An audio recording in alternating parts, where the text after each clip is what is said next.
নমস্কার, আপনারা দেখছেন সংবাদ বাংলা ইউটিউব চ্যানেল। আপনাদের সাথে আমি স্বাগতা। জানাবো আজকের বাছাই করা কিছু গুরুত্বপূর্ণ খবর। প্রধান সংবাদগুলি জানার আগে শুরুতেই দেখে নিন আজকের হেডলাইন। মমতার বিরুদ্ধে এফআইআর এবার দিল্লিতে, এই মুহূর্তে বড় খবর সংবাদ বাংলা চ্যানেলে। হঠাৎ আরজি করের মর্গে হাজির সিবিআই গোয়েন্দাদের একটি দল, কিসের খোঁজে কেন্দ্রীয় সংস্থা। বদলে গেল তিলোত্তমার মৃত্যুর সময়ও, বিস্ফোরক তথ্য দিল পানিহাটি শ্মশান। আরজিকর কাণ্ড নিয়ে ঝাঁঝ বাড়াতে মরিয়া বিজেপি, আজ থেকে ডোরিনা ক্রসিংয়ে ধর্ণা। প্রয়োজন হচ্ছে না রাজ্যপালের অনুমতি, সোমবারই বসছে বিশেষ অধিবেশন, আনা হবে বিল। পুলিশকে যেভাবে ব্যবহার করা হচ্ছে বাংলাদেশের চেয়েও খারাপ হবে, শুভেন্দু। হুগলিতে দুই যুবককে লক্ষ্য করে চলল গুলি, তদন্তে তৎপর পুলিশ। শনি রবিতে তুমুল বৃষ্টি, কোন কোন জেলায় সতর্কতা জারি। আবহাওয়ার খবর। বিজেপির বন্ধে মহিলা পুলিশ অফিসারের শ্লীলতাহানি, তৃণমূল নেতার বিরুদ্ধে জামিন অযোগ্য ধারায় মামলা। হুঁশিয়ারির অভিযোগ, জুনিয়র ডাক্তারদের প্রতি বার্তার ব্যাখ্যা মমতার। প্রিয় দর্শক, আপনি যদি আমাদের চ্যানেলে নতুন হয়ে থাকেন তাহলে চ্যানেলটিকে সাবস্ক্রাইব করে পাশে থাকা বেল আইকনটি ক্লিক করে রাখুন পরবর্তী খবরের আপডেটগুলো সবার প্রথমে পেতে। মমতার মন্তব্যের জেরে তাঁর বিরুদ্ধে থানায় অভিযোগ দায়ের করলেন দিল্লির এক আইনজীবী। দিল্লির পুলিশ কমিশনারের কাছে চিঠি লিখে অভিযোগ দায়ের করেছেন বিনীত জিন্দাল নামে সুপ্রিম কোর্টের ওই আইনজীবী। মমতার বিরুদ্ধে 152, 192, 196, 353 ধারায় অভিযোগ এনেছেন বিনীত। কেন এমন অভিযোগ? বিনীত জিন্দাল বলেন, টিএমসির ছাত্র সংগঠনের সভায় ভাষণ দিতে গিয়ে বহু উস্কানিমূলক কথা বলেছেন। মমতার ওই বক্তব্য দেশের অখণ্ডতা ও সম্প্রীতির বিরোধী। এই মর্মে দিল্লির পুলিশ কমিশনারের কাছে একটি চিঠি লিখেছি। ওই চিঠিতে আমি দাবি করেছি, মমতা বন্দ্যোপাধ্যায়ের বিরুদ্ধে দেশদ্রোহ লোককে উস্কানি দেওয়ার অভিযোগে এফআইআর দায়ের করা হোক, পাশাপাশি এ নিয়ে ব্যবস্থা নেওয়া হোক। মমতার বিরুদ্ধে এই অভিযোগ অত্যন্ত গুরুত্বপূর্ণ, কারণ মমতা বন্দ্যোপাধ্যায় মুখ্যমন্ত্রীর পাশাপাশি তৃণমূল নেত্রীও। সর্বভারতীয় বিজেপি বিরোধী রাজনীতির ক্ষেত্রে মমতা বন্দ্যোপাধ্যায় ও তৃণমূল কংগ্রেসের একটি গুরুত্বপূর্ণ জায়গা রয়েছে। বাংলায় আরজি করের ঘটনার পর সিবিআই তদন্তের আদেশ দেওয়া হয়েছে। এ নিয়ে আলোচনা হচ্ছে গোটা দেশে। এ নিয়ে সুপ্রিম কোর্টের শতপ্রণোদিত হয়ে মামলা গ্রহণ করার নাড়িয়ে দিয়েছে গোটা দেশকে। বুধবার তৃণমূল ছাত্র পরিষদের সমাবেশে কি বলেছিলেন মমতা বন্দ্যোপাধ্যায়? এদিন আরজি করের ঘটনা নিয়ে বিজেপিকে তুলোধনা করেন মমতা বন্দ্যোপাধ্যায়। সেক্ষেত্রে তিনি বিজেপি শাসিত বিভিন্ন রাজ্যে ধর্ষণের ঘটনার কথা টেনে আনেন। পাশাপাশি তিনি আরও বলেন, কেউ কেউ মনে করছে এটা বাংলাদেশ। আমি বাংলাদেশকে ভালোবাসি, ওরা আমাদের মতো কথা বলে, ওদের সংস্কৃতি আমাদের সংস্কৃতি এক, কিন্তু মনে রাখবেন বাংলাদেশ একটা আলাদা রাষ্ট্র, ভারতবর্ষ একটা আলাদা রাষ্ট্র। মোদিবাবু আপনার পার্টিকে দিয়ে আগুন লাগাচ্ছেন। মনে রাখবেন, বাংলায় যদি আগুন লাগান অসমও থেমে থাকবে না, উত্তর পূর্ব ও থেমে থাকবে না, উত্তরপ্রদেশও থেমে থাকবে না, বিহারও থেমে থাকবে না, ঝাড়খণ্ডও থেমে থাকবে না, উড়িষ্যাও থেমে থাকবে না, আর দিল্লিও থেমে থাকবে না। আপনার চেয়ারটা আমরা টলমল করে দেব। মমতার ওই বক্তব্যের পর তাকে নিশানা করেন অসমের মুখ্যমন্ত্রী। কোন সাহসে অসমকে হুমকি দিচ্ছেন? মমতা বন্দ্যোপাধ্যায়কে কড়া ভাষায় এভাবেই নিশানা করলেন অসমের মুখ্যমন্ত্রী হিমন্ত বিশ্ব শর্মা। বলেন, আমাদের রক্ত চক্ষু দেখাবেন না, আপনার ব্যর্থতার রাজনীতি দিয়ে ভারতে আগুন লাগানোর চেষ্টা করবেন না। চুপ করে থাকলেন না মণিপুরের মুখ্যমন্ত্রী এন বীরেন সিংও। প্রিয় দর্শক, আপনারা ভিডিওগুলো কোন জেলা থেকে দেখছেন আমাদেরকে কমেন্টের মাধ্যমে জানান, এবং আপনাদের কী ধরনের খবর দেখতে শুনতে ভালো লাগে সেটাও আমাদের জানান, কারণ আপনাদের মতামত আমাদের জন্য অত্যন্ত গুরুত্বপূর্ণ। এবং নিয়মিত সঠিক খবর পেতে আমাদের চ্যানেলটিকে সাবস্ক্রাইব করে পাশের বেল আইকনটি বাজিয়ে দিন। আজ আরজি কর হাসপাতালের মর্গে হাজির হলেন সিবিআই এর গোয়েন্দারা। এর আগে বেশ কয়েকবার আরজি করের ঘটনার তদন্তে জরুরি বিভাগের ভবনটিতে এসে অনুসন্ধান করতে দেখা গিয়েছে সিবিআইকে। তবে এবার আরজি করের মর্গে এলেন তারা। বৃহস্পতিবার দুপুরে সিবিআই এর 5 সদস্যের একটি দল আরজি কর হাসপাতালে পৌঁছান। তারপরেই সোজা চলে আসেন মৃতদেহ সংরক্ষণের বিভাগে। সেখানে তাদের নানা বিষয়ে তথ্য সংগ্রহ করতে এবং ওই বিভাগের কর্মীদের সঙ্গে কথা বলতে দেখা গিয়েছে। আজ সকালে যখন সিজিও কমপ্লেক্সে জেরা করা হচ্ছে আরজি কর মেডিকেল কলেজ এবং হাসপাতালের প্রাক্তন অধ্যক্ষ সন্দীপ ঘোষকে, ঠিক তখনই সিবিআই এর ওই দলটি পৌঁছায় আরজি করের মর্গে। সিবিআই সূত্রে খবর, আরজি করের আর্থিক দুর্নীতি সংক্রান্ত মামলার তদন্তের সূত্রেই মর্গে গিয়েছেন গোয়েন্দারা। সূত্রের খবর, সন্দীপ ঘোষের বিরুদ্ধে ও হাসপাতালের মর্গ থেকে মৃতদেহ লোপাটের যে অভিযোগ উঠেছিল তারই তদন্ত করতে গিয়েছেন তারা। আরজি করের আর্থিক দুর্নীতির ওই মামলায় হাসপাতালের জৈব বর্জ্য নিয়ে দুর্নীতির অভিযোগ উঠেছে সন্দীপের বিরুদ্ধে। অভিযুক্তদের তালিকায় রয়েছেন সন্দীপ ঘনিষ্ঠ বলে পরিচিত আরজি করের ফরেনসিক শিক্ষক দেবাশিস সৌম্য। উল্লেখ্য, বিভিন্ন ক্ষেত্রে ফরেনসিক বিশেষজ্ঞ হিসেবে দেহ পরীক্ষার কাজে যুক্ত থাকতেন তিনিও। কলকাতা হাইকোর্টে সন্দীপের বিরুদ্ধে যে সমস্ত অভিযোগ আনা হয়েছে তার মধ্যে মৃতদেহ লোপাটের অভিযোগও রয়েছে। সেই সমস্ত অভিযোগ এনেছেন সন্দীপদেরই প্রাক্তন সহকর্মী আরজি করের প্রাক্তন ডেপুটি সুপার আক্তার আলী। ওই মামলার সূত্রে সন্দীপের পাশাপাশি সিজিও এবং নিজাম প্যালেসে ডেকে একাধিকবার জেরা করা হয়েছে দেবাশিসকেও। এবার আরজি করের মর্গেও গেল সিবিআই। দেবাশিস এবং সন্দীপের পরিচিতদের একাংশ এর আগে বলেছিলেন দেবাশিস অত্যন্ত বুদ্ধিমান, তিনি নিজেকে বাঁচাতে অনেক কিছুই করতে পারেন। বৃহস্পতিবার দুপুরে তাই হঠাৎ সিবিআই গোয়েন্দারা আরজি করের মর্গে হাজির হওয়ায় শুরু হয়েছে জল্পনা। সিবিআই সূত্রে খবর, মর্গের বিভিন্ন তথ্য এবং নথিপত্র যাচাই করতেই বৃহস্পতিবার আরজি করের মর্গে গিয়েছে সিবিআই এর বিশেষ তদন্তকারী সংস্থা। অসঙ্গতির পর অসঙ্গতি, তিলোত্তমার মৃত্যুর জন্য কারা দায়ী সেই প্রশ্নে যখন উত্তাল গোটা দেশ, তখন আরও বড় অসঙ্গতির প্রশ্ন সামনে এলো।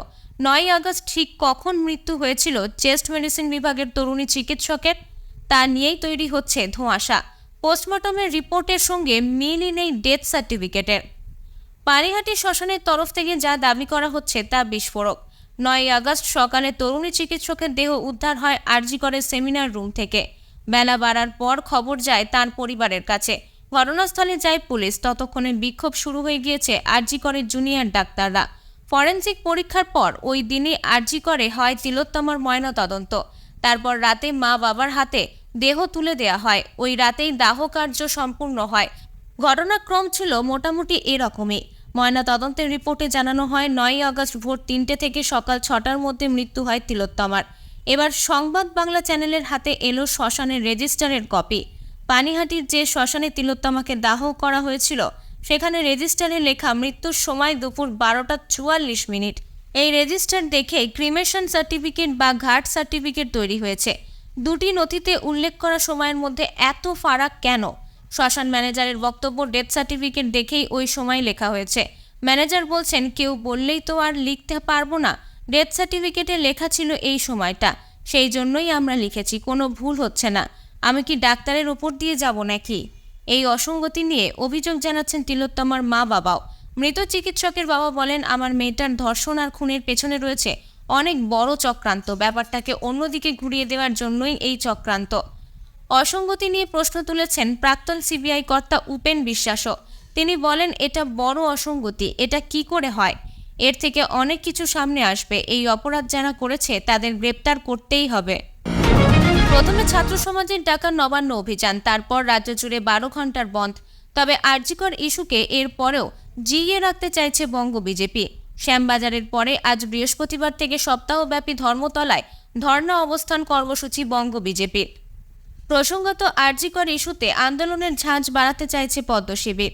শ্যামবাজারের পর আজ বৃহস্পতিবার থেকে ফের টানা আন্দোলনে নামছে তারা। গত বুধবারই সাংবাদিক বৈঠকে এ বিষয়ে আদালতের অনুমতি পাওয়ার কথা জানান বিজেপির রাজ্য সভাপতি সুকান্ত মজুমদার। ধর্মতলায় সপ্তাহব্যাপী ধর্ণা অবস্থান কর্মসূচির পাশাপাশি একগুচ্ছ আন্দোলন কর্মসূচি ঘোষণা করেছেন বিজেপির রাজ্য সভাপতি সুকান্ত মজুমদার। এর মধ্যে রয়েছে আগামীকাল শুক্রবার 30শে আগস্ট রাজ্য মহিলা কমিশনের তালা লাগাও কর্মসূচি। আগামী 2রা সেপ্টেম্বর রাজ্য জুড়ে ডিএম অফিস ঘেরাও। 4 তারিখ সমস্ত বিডিও অফিস এবং 6ই সেপ্টেম্বর কলকাতা সহ রাজ্য জুড়ে 1 ঘন্টার চাক্কা জ্যাম কর্মসূচি। প্রসঙ্গত, আজ বৃহস্পতিবার থেকে ফের ধর্ণা কর্মসূচি শুরু করতে চলেছে রাজ্য বিজেপি। ধর্মতলায় বিজেপিকে ধর্ণার অনুমতি ইতিমধ্যেই দিয়েছে হাইকোর্ট। 5ই সেপ্টেম্বর পর্যন্ত ধর্ণার অনুমতি দেওয়া হয়েছে বলে সূত্রের খবর। সকাল 10টা থেকে রাত 9টা পর্যন্ত চলবে এই ধর্ণা। ধর্ণায় 1000-এর বেশি জমায়েত করা যাবে না বলেও জানানো হয়েছে। প্রিয় দর্শক, নিয়মিত সঠিক খবর পেতে সংবাদ বাংলা চ্যানেলটিকে সাবস্ক্রাইব করে পাশের বেল আইকনটি বাজিয়ে দিন।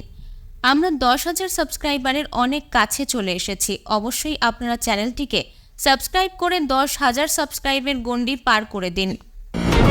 আগামী সোমবার থেকেই রাজ্য বিধানসভায় বসতে চলেছে বিশেষ অধিবেশন। 2 দিনের জন্য এই অধিবেশন বসবে বলে জানা গিয়েছে। সূত্রের খবর, আগামী সোমবার 2রা সেপ্টেম্বর দুপুর 2টোয় বসবে অধিবেশন। যদিও সেদিন শোক প্রস্তাব পাঠ করেই শেষ হবে। এরপরে মঙ্গলবার বেলা 11টায় বসবে অধিবেশন। ওই দিনই ধর্ষণ এবং নারী নির্যাতন সংক্রান্ত রাজ্য সরকারের বিশেষ বিল পাশ করা হবে বিধানসভায়। হবে আলোচনা। গত 5ই সেপ্টেম্বর অধিবেশন অনির্দিষ্টকালীন মুলতবি করা হয়েছিল। ফলে বিধানসভার বিশেষ অধিবেশন ডাকতে রাজ্যপালের অনুমতির প্রয়োজন হবে না বলে জানানো হয়েছে রাজ্যের তরফে।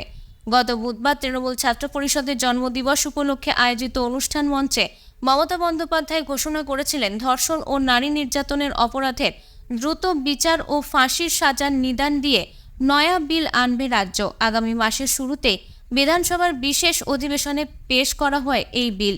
মঞ্চে ঘোষণার পরে মন্ত্রিসভার বৈঠকেও গৃহীত হয় এই সিদ্ধান্ত। যদিও এই বিলের তীব্র বিরোধিতা করেছেন রাজ্য বিজেপির সভাপতি সুকান্ত মজুমদার। আরও এক ধাপ এগিয়ে বিরোধী দলনেতা শুভেন্দু অধিকারী ছাত্র সমাজকে আহ্বান জানিয়েছেন, ওই দিন কালীঘাট, নবান্ন এবং লালবাজারে পতাকা ছাড়াই ত্রিমুখী অভিযান করুক তারা। তিনি বলেন, লালবাজার, কালীঘাট, নবান্ন অভিযান পতাকা ছাড়া একদিনে করুন। মুখ্যমন্ত্রী অধিবেশন ডাকার কে? ছাত্র সমাজকে বলবো, বিধানসভার অধিবেশনের দিন ওই দিন বিধানসভা অভিযান করুন। হুগলির মগরায় নাকশা মোড়ের কাছে বুধবার রাতে শুট আউট, গুলিবিদ্ধ 2 যুবক। একজনের অবস্থা আশঙ্কাজনক হওয়ায় তাকে কলকাতার বেসরকারি হাসপাতালে রেফার করা হয়েছে। অন্য যুবক চুঁচুড়া ইমামবাড়া হাসপাতালে ভর্তি।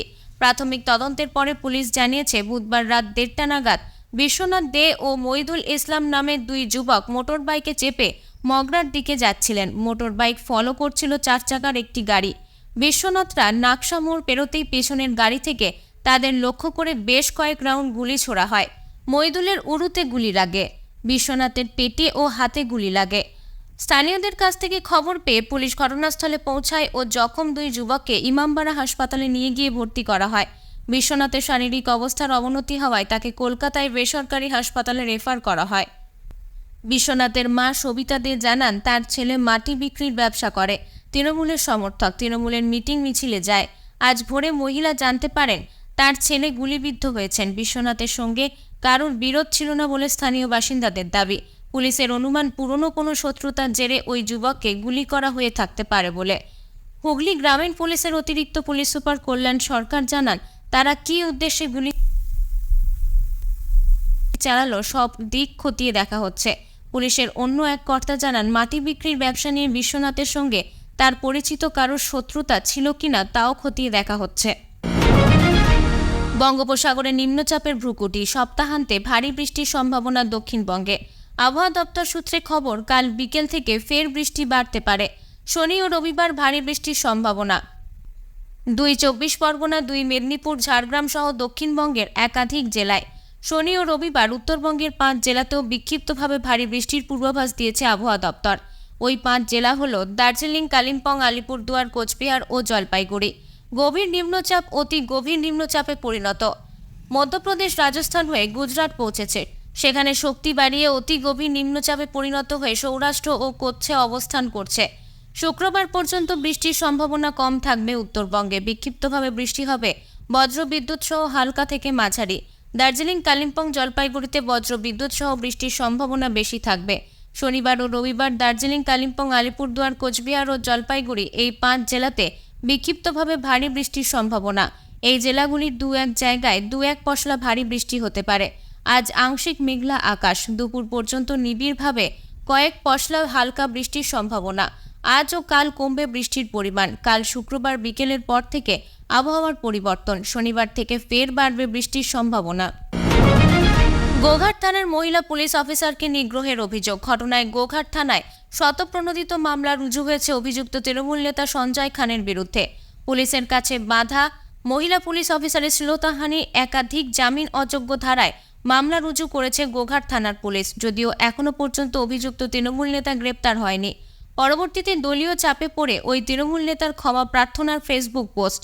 ইতিমধ্যেই শাসক দলের ভেতরেই নিন্দার ঝড় উঠেছে। উল্লেখ্য, বুধবার গোঘাটে কর্তব্যরত মহিলা অফিসারের সঙ্গে তুমুল বচসায় জড়িয়ে পড়েন তৃণমূল নেতা তথা গোঘাট 1 নম্বর পঞ্চায়েত সমিতির বন ও ভূমি কর্মাধ্যক্ষ সঞ্জয় খান।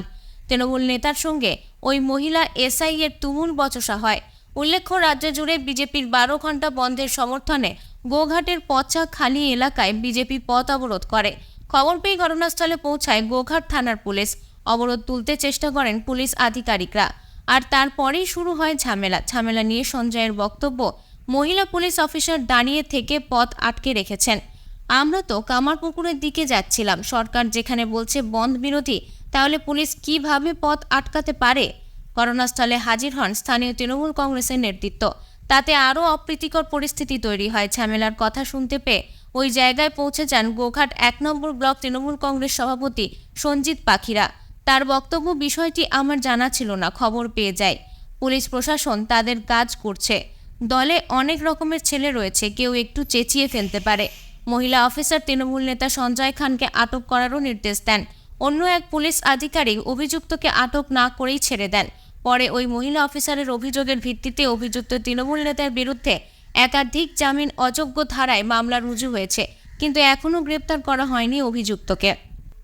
আজকের মতো এখানেই শেষ করছি। এই ছিল আজকের প্রধান সংবাদ।